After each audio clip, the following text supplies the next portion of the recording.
오늘 우리에게 주시는 하나님의 말씀은 신약성경 사도행전 2장 14절부터 24절까지 말씀, 신약성경 188쪽 말씀을 교독해서 읽겠습니다. 베드로가 11사도와 함께 서서 소리를 높여 이르되 유대인들과 예루살렘에 사는 모든 사람들은 이를 너희로 알게 할 것이니 내 말에 귀를 기울이라. 내가 제3신이 너희 생각과 같이 이 사람들이 취한 것이 아니라 이는 곧 선지자 요엘을 통하여 말씀하신 것이니 일렀으되 하나님께서 말씀하시기를 말세에 내가 내 영을 모든 육체에 부어주리니 너희의 자녀들은 예언할 것이요 너희의 젊은이들은 환상을 보고 너희의 늙은이들은 꿈을 꾸리라. 그때 내가 내 영을 내 남종과 여종들에게 부어주리니 그들이 예언할 것이요 또 내가 위로 하늘에서는 기사를 아래로 땅에서는 징조를 베풀리니 곧 피와 불과 연기로다. 주의 크고 영원한 날이 이르기 전에 해가 변하여 어두워지고 달이 변하여 피가 되리라. 누구든지 주의 이름을 부르는 자는 구원을 받으리라 하였느니라. 이스라엘 사람들아 이 말을 들으라. 너희도 아는 바와 같이 하나님께서 나사렛 예수로 큰 권능과 기사와 표적을 너희 가운데 베푸사 너희 앞에서 그를 증언하셨느니라.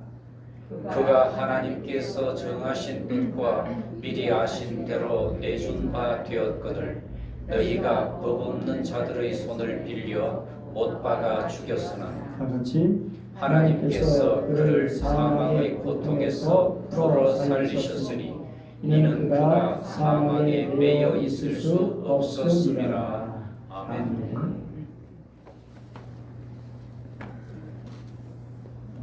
지극한 영혼 사랑과 교회의 복음의 열성이었던 한국의 무디라고 불려지는 고 이성봉 목사님께서 설교하시던 그런 내용 중에 나온 예가 아닙니다. 어떤 주정뱅이가 술에 만취해가지고 레일을 베고 잠을 자고 있었습니다. 급행열차가 고동을 틀면서 달려오고 있는데 그 술꾼은 정신없이 그를 드럼 걸면서 자고 있었습니다. 철로를 베고서요.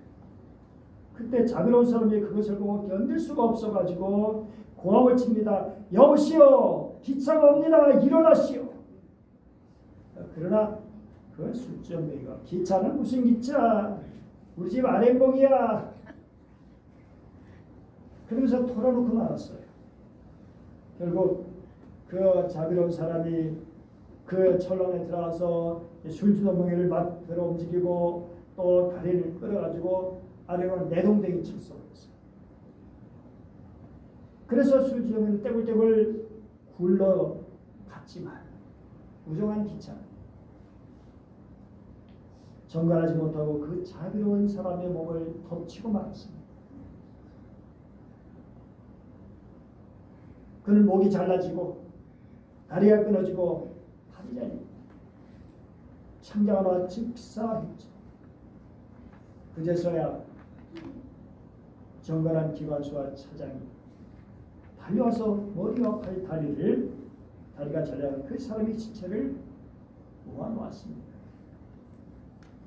술정에는 그제서야 비틀 거리면서 일어나서 이렇게 중얼거렸습니다. 아, 기차가 전과했구나. 웬 사람이 저렇게 많이 둘러서 있는고. 누가 또 기차에 치였구만. 아이고, 이거 조심을 해야지. 어디 가서 구경이나 할까? 그리고서는 이제 언덕으로 올라갔습니다. 그때 한 사람이 술정비에 따귀를 후려치면서 이 자식아, 너 때문에 이 사람이 이렇게 죽었어. 정말 그러니까 술정비가 오히려 대들었어. 왜 생사람 잡아? 아니 그 사람이 조심하지 않아가지고 변해당했는데 왜 그것을 나한테 뒤집어 씌우는 거야? 그러니까 다시 따귀를 후려갈면서 이 자식아, 아니 또 정신을 못 차려. 내가 여기서 술 처먹고 기차 레일을 베고 잠을 자고 있는 그런 사이. 그분이 아무 소리 그렇게 큰 소리 지르도 내가 안 깨어나니까 이 사람이 내 자리에 들어갔다가 너는 건지고 자기는 기차에 치여 죽은 거야. 그제야 술정에는 정신이 번쩍 들었습니다. 이 이야기는 죄악한 죄인들을 살려고 죄인들을 대신해서 비참하게 죽으신 예수 그리스도를 가리키는 것이라고 이성공 목사님은 말했습니다. 기차례를 베고 잠자는 사람 누구인고? 설교하는 이성봉이고 여기 앉은 모든 사람이요 그리고 세상 모든 사람이요 이야기는 죄악의 술을 마시고 취생몽사로 하여 허영의 꿈만 꾸는 죄인들을 살리시기 위해서 하나님의 성자가 33년 동안 그렇게 외치다 못하여 우리 대신 멸망받을 우리 대신 죽으신 것이란 말이요. 성자 예수 그 머리에 가시관 쓰고 십자가에 못 박혀 돌아가셨네. 이와 같이 넓고 거신 사랑이 아직 감복하는 사람이 있다면 그 세계의 사람일까? 우리 주님께서 그렇게 비참하게 죽으신 것으로 끝나는 것이 아니라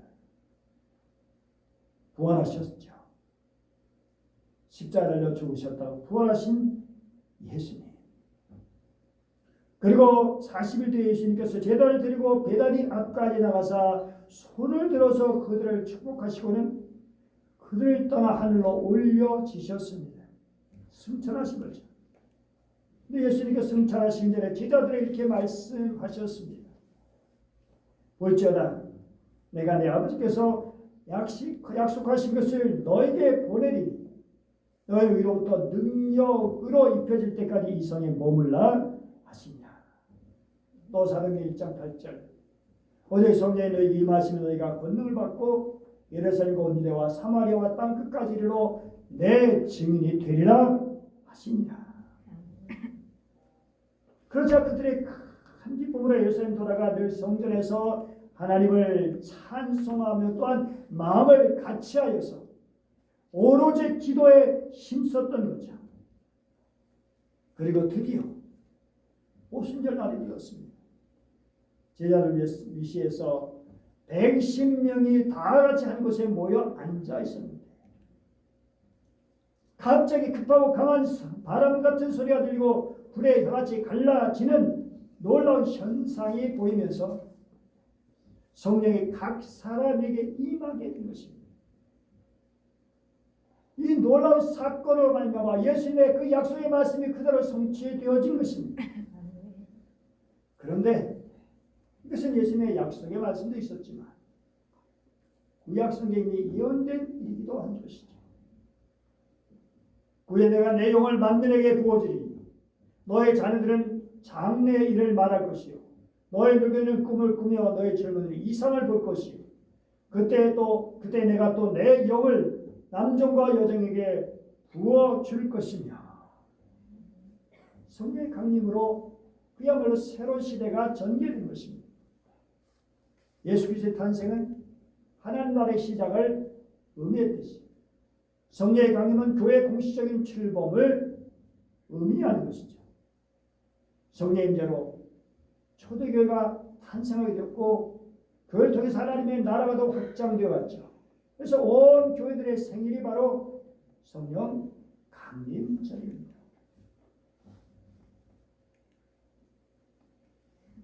우리는 내일 석가 당신일이라서 대체휴일로 그렇게 쉬게 되었습니다. 토요일이었기 때문에. 그런데 독일이라든지 영국이라든지 프랑스 같은 나라 보면 내일 쉽니다. 왜 쉴까요? 성령 강림절 한 말입니다.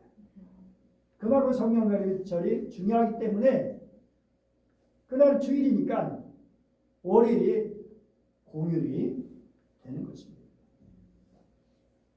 레기 13장 15, 16절 말씀 보니까 너희가 안식일 다음 달 곡식단을 흔들어서 바치니 그날로부터 7주간을 꽉 차게 세고 거기에다가 7번째 안식일 다음 달까지 더하면 꼭 50일이 될 것이다.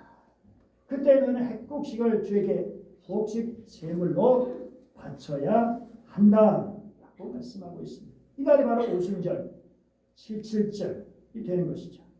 그런데 이날 예수님께서 부활하심이 꼭 50일째 되는 날입니다. 이날에 성령이 강림하셨고 그래서 기독교는 오순절 성령 강림절을 지키게 된 것이죠. 오늘 오순절 날이 이미 이르메라고 시작하고 있습니다. 백성의 제자 누가복음 24장 주님께서 명령하신 그 약속을 따라 모여서 기도하기 시작했습니다. 특별히 이 장 어디서 모였느냐 마가의 다락방으로 만들 생각하지만 그러나 성전 열렸다라고 그렇게 말하고 있습니다. 그래야 또 아는 사람들이 또 알게 되고 듣게 되는 것이 되는 것이죠.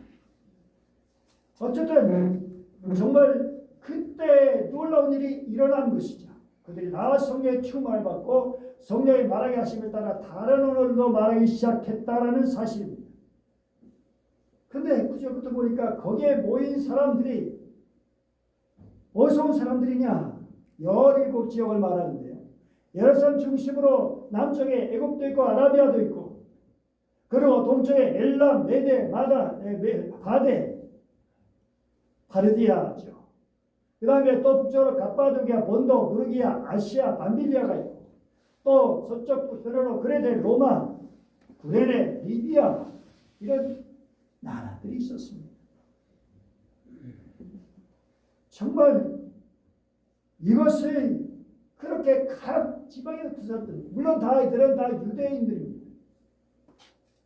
유대인들이 이렇게 와서 명절을 지켜왔는데 그런데 이 유대인들은 대대로 거기서 오랫동안 거기서 살아온 사람들이기 때문에 이 유대말 히브리 말이 익숙하지 않고요. 각 그들이 짜는 지역의 말이 그들은 익숙하게 된 것이죠. 그런데 놀랍게도 각 지역 사람들이 자기들이 살고 있는 지역의 말로 그렇게 외치는 것을 듣게 되었다는 것입니다. 이 얼마나 놀라운 일이에요. 드물긴 하지만 선교 현장에서 오늘날도 선교사님들이 분명히 우리나라 말로 기도했는데 기도를 받는 현지인들은 자기들의 말로 알아듣는 그런 경우가 있는 것입니다. 성령의 역사죠. 성령은 그야말로 알아듣게 하시는, 소통하게 하시는, 말이 통하게 하시는 친밀한 교제를 나눠주시는 영이십니다. 창세기 11장 바벨 저주가 역전되어진 것을 보여주죠. 노아 후수의 사람들이 바벨성과 탑, 즉 하나님이 없는 인간 문명을 건설하고자 그렇게 길을 썼을 때 하나님께서 그들의 말을 뒤섞어 버리심으로써 저들이 서로 알아듣지 못하게 하니까 더 이상 일이 진척될 수가 없는 거죠. 서로에게 외국인이 되어버렸어요. 그렇게 하심으로 그 반역적인 문명 발전의 제동을 거셨죠. 그런데 오순절 성령 강림의 결과로 이제 온 인류가 성령이 복음 안에서 다 서로 하나가 되는, 회복되는 새 시대가 전개 시작되게 된 것입니다. 신학자 존 스토트 목사님, 바벨에서는 땅이 교만하게 하늘까지 오르려고 했던 반면에 오순절 예루살렘에서는 하늘이 겸손하게 땅으로 내려왔다라고 그렇게 말을 했습니다. 8개 지역의 사람들이 정말 방언을 듣게 된 것은, 자기들의 말로 알아듣게 된 것은 제자들의 복음의 증인으로서 전 세계로 뻗어나가야 한다는 것을 의미하는 것이기도 하죠. 뿐만 아니라 하늘에는 모든 국가를 향해 충만하게 부어주시는 성령의 역사를 예고하고 있는 것입니다. 성령님은 단지 이스라엘만이 아니라 전 세계 그리고 오늘 우리까지 우리가 이게 예수 믿으니까 자연스럽게 생각할 수 있지만 이거 엄청 놀라운 일입니다. 어떻게 거기서 전해진 그런 말씀이 여기까지 들려지게 됐다는 것이 이거는 정말 하나님의 성령 역사하시고는 도저히 수 없는 그런 일이죠. 성령님은 인종이라든지 지역이라든지 성별이라든지 뭐 학벌이라든지 기타 그 어떤 것도 차별을 주지 않고 모든 사람에게 찾아오셔서 저들을 구원하시고 저를 인도하시고 저를 통해서 일하시기를 원하시는 것입니다.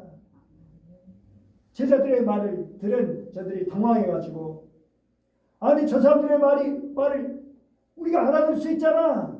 아니 이게 어떻게 된 일이지? 정말 깜짝 놀랄 수밖에 없었죠. 근데 두 가지 종류의 사람들이 있었어요. 바로 이렇게 놀라며 당황한 사람도 있었지만 또 한 종류의 사람들은 저 사람들 세술에 취해서 낮술에 그렇게 조롱하는 사람들도 있었습니다. 주의 복음에 전해지면 항상 정말 믿고 따르는 사람도 있지만 그러나 어떤 사람들은 조롱하고 멸시하고 냉대하고 심지어 박해하는 사람도 있는 것이죠. 그것이 자연스러운 현상입니다. 그때 성령 충만한 베드로가 11 사도와 함께 일어나서 목소리를 높여가지고 그들이 엄숙하게 말하였습니다. 베드로 사도의 첫 번째 설교에 사도행전에 나오는 첫 번째 설교인데 오늘 36절까지 그 설교가 이어지죠. 근데 16절에서 21절 말씀을 보면 구약의 말씀 중 의의 선자의 예언을 인용해서 설교를 시작하는 것을 볼 수 있습니다. 요의 예언은 세 단락으로 나눌 수 있습니다. 첫째, 하나님께서 말세에 자신의 영을 모든 육체에게 부어 주시겠다는 사실입니다. 모든 육체에게. 그 모든 육체 속에서는 바로 남종과 여종, 그야말로 남종 여종의 종입니다. 종들에게까지도 그렇게 정말 성령을 부으시겠다. 자녀들, 젊은이들, 늙은이들, 예언 환상 꿈이 다 같은 것들이죠. 너희들이 옛날 꿈을 꾸는 것이 아니다. 새로운 시대야. 비전을 가지고 꿈을 꾸는 겁니다. 우리 아이들이 살아갈 세상, 하나님의 역사하시는 세상, 정말 하나님께서 붙잡아 주셔서 하나님의 위대한 일이 이루어지는 그런 일들을 바라보고 꿈을 꾸게 되는 것이죠. 그리고 두 번째는 여러 가지 징조들이 일어날 것이죠. 기와 불기와 불과 연기로다. 여러분 이것은 여러분 성령 강림 이때부터 종말이 시작됐다는 것을 말해주고 있어요. 말세가 시작되는 거예요. 아직 말세의 진화는 되지 않았지만 이 성령 강림절 그때부터 말세의 종말입니다. 종말. 그리고 종말 때 이런 귀와 불기 연기 자연적인 우주적인 그런 역사들이 일어나게 되어지는 것이죠. 그리고 세 번째로 그때는 누구든지 주의 이름을 부르는 자는 구원을 받게 되는 것이죠. 주의 이름을 부르는 자는 구원을 얻으리로다. 정말 그렇죠? 누구든지 같이 한번 읽어보시죠. 시작. 누구든지 주의 이름을 부르는 자는 구원을 받으리라 하였느니라. 그래서 우리는 바로 그런 주의 이름을 자는 구원을 얻으리로다 찬송을 찬양을 하게 되는 것이죠. 여기 주의 이름은 바로 예수 그리스도입니다. 주 예수 그리스도의 이름을 말하죠. 다시 말해서 마지막 날 피난처를 제공하면서 구원해 주실 분, 우리 한 사람 한 사람을 구원해 주실 분, 그분이 바로 예수 그리스도. 그분의 이름을 부르면 그 이름을 부른다는 것은 그분을 믿고 영접하는 거죠. 그분께 도움을 구하는 거죠. 그분의 은혜를 구하는 것이죠. 그분의 도심을 구하면서 주여 나를 불쌍히 여 주시옵소서. 나를 구원하여 주시옵소서. 주님을 바라보고 지향하는지 그런 영혼들 모두를 구원해 주시는 하나님의 놀라운 은혜, 피난처를 제공해 주시는 놀라운 은혜. 이것을 벌써 요엘 선지자가 예언했던 것입니다. 하나님께서 모든 사람에게 성령을 부어주신 사건은 바로 예수님의 주님이시다, 메시아 시대를 입증하는 정말적인 사건입니다. 누구든지 예수님의 이름을 부르는 자는 구원은 은혜의 성령 시대, 누구든지 주님의 은혜와 사랑을 받고 위로받고 세임과 용기를 받을 수 있는 시대가 활짝 열려졌다는 것입니다. 그러면서 이제 본격적으로 베드로의 설교가 시작됩니다. 바로 그것은 예수 그리스도에 대한 설교죠. 베드로는 그야말로 가방끈이 짧아요. 그런데도 논리적으로 정연하게 바로 예수 그리스도를 증거하고 있습니다. 오늘 첫 번째 그렇게 요엘의 예언자로 요엘의 예언, 성령의 강림 예언으로 시작한 사도바울은 이제 네 부분을 나눠서 복음 사건을 설교하고 있는데, 우선 첫 번째는 예수님의 공생의 사역을 말하고 있어요. 큰 권능과 기사와 표적을 너희 가운데 베푸사 너희 앞에서 그를 증언하셨느니라. 하나님께서 나사렛 예수를 통해서 그런 일을 하게 하심을 통해서 정말이 주님 이 땅에 오셔서 각세 병든 자를 고쳐주셨죠. 죽은 자를 살리시고 바람과 파도를 잔잔케 하시고 오리떡 5개와 물고기 2마리로 그렇게 수많은 5,000명 이상의 사람들을 먹이시고,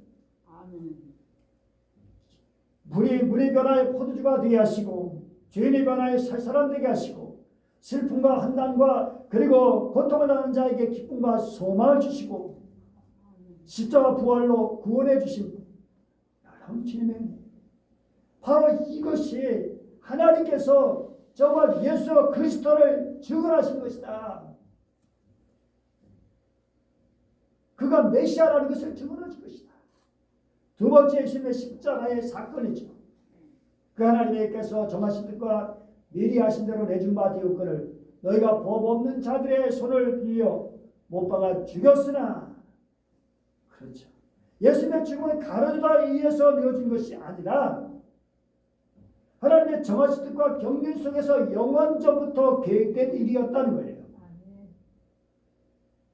그리고 그 뜻에 순종해서 예수님이 이 땅에 오신 것이죠. 그로 이어서 예수님의 부활 사건을 아주 길게 말씀하고 있어요. 예수님의 부활, 어떤 형태의 죽음과 고통도 예수를 사망 가운데 묶어놓을 수 없었다는 사실입니다. 그분은 주물이시고 부활하셨습니다. 사망 권세를 깨뜨리시고 무덤을 열고 나오셨어요. 그런데 이런 것마다 분명히 예수님의 메시아인 것을 증명할 수 있지만, 그러나 구약에 하나님께서 이미 예언하셨다는 사실입니다. 오늘 사도행전 25절 이하의 말씀, 그리고 시편 16편 89편 그리고 시편 110편까지 연결해서 말씀하고 있습니다. 시편 16편 9절에서 11절 말씀이니까 이러므로 나의 마음이 기쁘고 나의 영도 즐거워하며 내 육체도 완전히 살리. 이는 주께서 내 영혼을 소리에 버리지 아니하시며 주의 거룩한 자로 멸망시키지 않으실 것입니다. 주께서 생명의 길을 내게 보이시기 주와 앞에는 충만한 기쁨이 있고 주의 오른쪽에는 영원한 즐거움이 있나이다 라고 말하고 있습니다. 여러분, 이것이 바로 예수 그리스도의 부활을 예언한 것이죠. 그리고 그것이 그대로 이루어졌다는 것이죠. 또 베드로는 32절에서 이 예수를 하나님의 살리신지라 우리가 다 이의 증인이다. 구약에 예언도 있고 사도들의 증언도 있는 거 우리가 다 보고 들었어. 그 부활하신 예수 우리 만났어. 우리 그분을 증언하는 거라고. 그래서 구약에 예언한다. 그리고 예수 사도들의 증언이 모두가 일치하다는 것입니다. 네 번째는 예수님의 승천과 그 결과를 말해주고 있습니다. 시편 110편 1절의 말씀 보니까 내가 내 원수로 내 발등 사이 되게 가진 너는 내 우편에 앉아있으라 하셨도다 라고 말씀하십니다. 여러분, 다윗이 예언한 것인데 다윗이 정말 하나님 우편에 앉아 있었나요? 이것은 메시아에 대한 분명한 예언, 성경의 신약성 여러 번 인용하는 그런 말씀이죠. 다윗이 이미 예수님 오시기 전 1000년 전 예수님께서 그렇게 높이 올려주실 것을 예언한 것입니다. 놀라운 일이 아닐 수 없죠. 32절 말씀은 베드로의 설교의 결론인데요. 이스라엘이 알아야 할 것이 뭐냐? 너희가 십자가에 못 박은 예수를 하나님이 주와 그리스도가 되게 하셨느니라. 예수님은 주님이시다. 우리 하나님이시다. 주를 라는 말은 구약에서는 하나님이라고 그렇게 쓰는 말입니다. 하나님을 주라고 표현했죠. 그리스도라는 말은 메시아다. 구원자라고 여러 가지 것을 말해주죠. 그래서 예수님은 우리 하나님 되시고 우리의 구원자가 되시는 분이라는 것을 선포한 것입니다. 베드로는 이미 마태복음 16장 16절에서 뭐라고 했죠? 주는 그리스도시요 살아계신 하나님의 아들이십니다. 이런 고백을 드렸던 사도 베드로였습니다. 그런데 자기의 신앙 고백 이제 구약성을 인용하면서 분명히 외친 것입니다.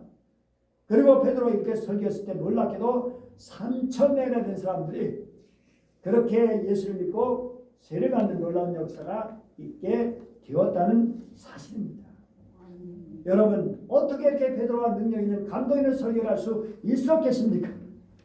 그렇게 예수님 모른다고 세 번째나 부인했던 꼬물이쳤던 그런 베드로였는데 성령께서 오셨기 때문에 성령께서 강림하셔서 베드로를 사로잡아 주셨기 때문입니다.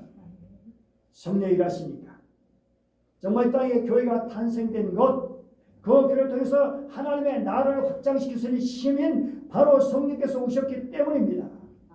성령께서 사로잡으시면 허물 많은 인간들 부족한 인간도 문제가 되지 않아요.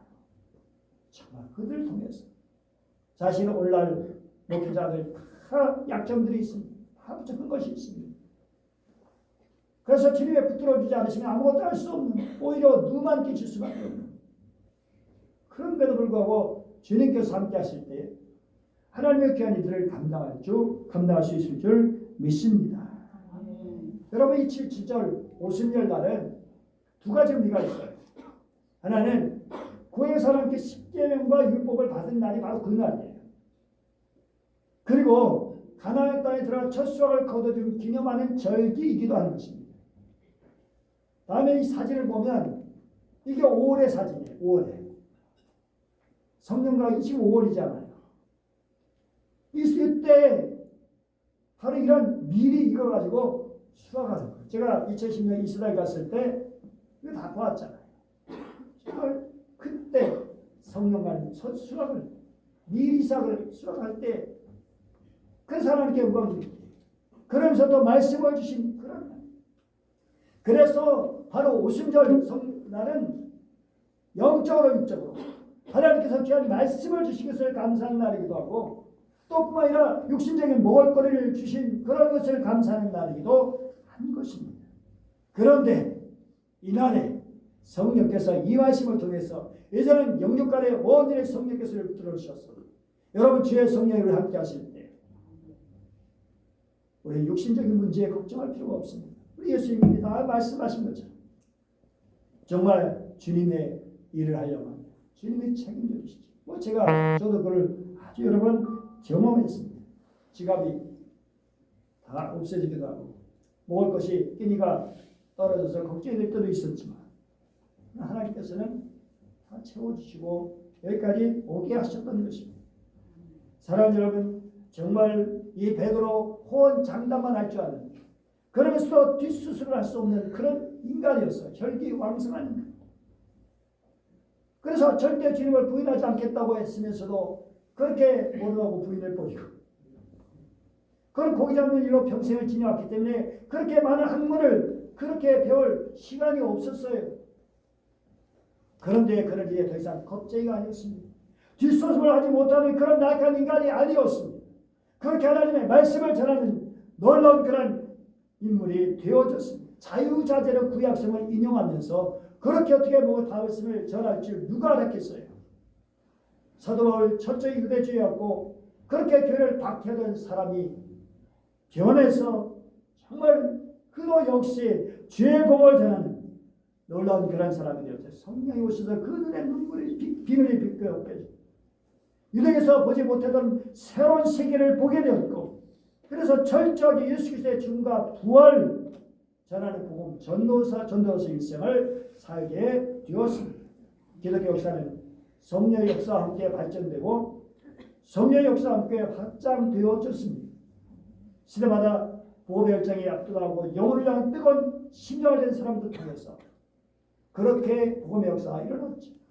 에밀보라는 아무리 아니라고 하더라도 이 지구상에 일어난 일 중 가장 중요한 일을 행하는 것, 그것을 바로 복음 핵심을 선포하는 설교라고 말했습니다. 리차드 백스터 같은 분은 나는 결코 다시 설교하지 못할 듯이 설교했으며 죽어가는 사람으로서 죽어가는 사람들에게 설교를 한다고 말했습니다.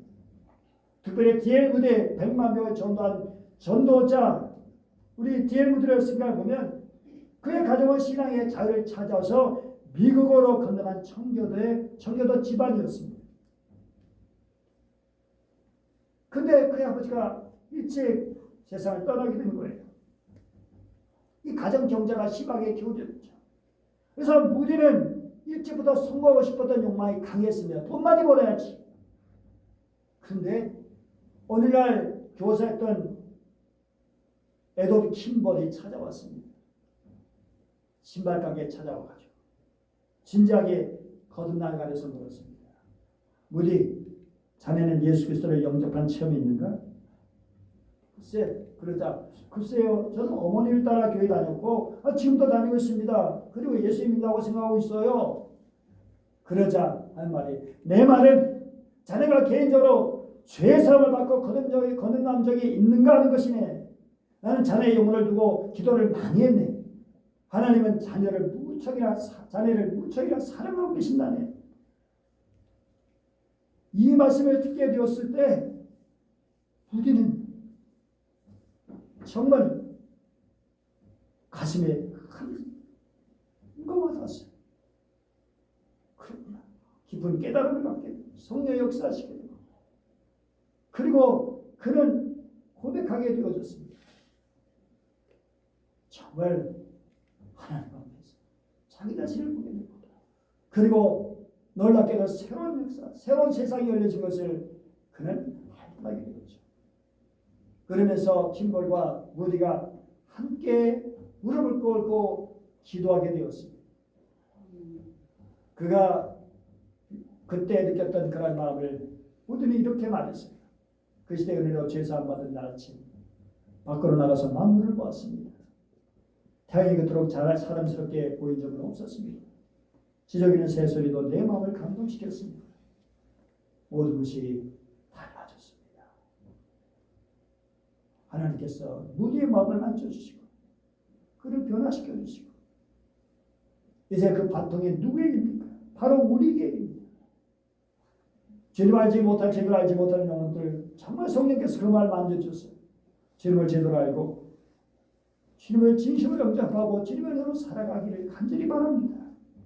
성령의 사랑, 그리고 우리 모두에게 성령의 은혜로 함께 하셔서 이제는 우리가 정말 하나님의 사랑을 나타낼 수 있는 그런 사람으로 살아갈 수 있기를 바랍니다. 주의 몸된 교회를 위해서, 하나님 나라 확장을 위해서 주님 우리를 부르고 계신 겁니다. 바라기는 이 아멘을 순종해서 하나님, 제가 여기 있습니다. 저를 써주시옵소서. 우리 아름다운 교회를 사용하여 주시옵소서. 그렇게 드려지는 하나님의 위대한 역사에 드려지는 귀한 삶이 되기를 축복합니다. 기도하겠습니다. 역사의 주관자가 되시는 하나님, 하나님께서는 창조의 모든 역사를 주관해 오시는 신령한 창조주이십니다. 그래서 오직 만물을 다스리고 보존해 오셨습니다. 그 속에서 하나님의 섭리를 깨닫도록 하시고, 특별히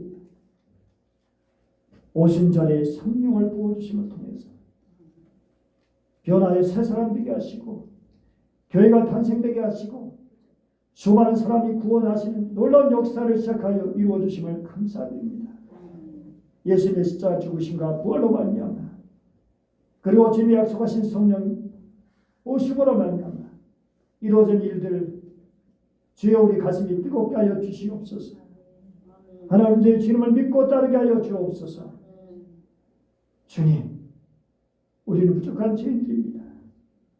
그러나 주님께서 우리를 거듭나게 하시고 하나님의 자녀로 살게 하시고 정말 믿음의 사람으로 성령의 사람으로 살게 하신 줄 믿습니다. 간절히 바라고 원하는 것은 주님이 우리를 부르셨사오니 이제 주님 언제 주님의 도구가 되도록 성령님 저희를 강건하여 주시옵소서. 온전히 붙들어 주시고 온전히 사용하여 주시옵소서. 우리 죄는 그럴 땐 잘못된 것을 내버리고 온전히 주님의 사람으로 살아갈 수 있도록 주님께 영광 돌리는 삶이 되게 하여 주시옵소서. 간절히 원하며 오늘이 함께 하시는 주 예수님의 이름으로 기도드립니다. 아멘.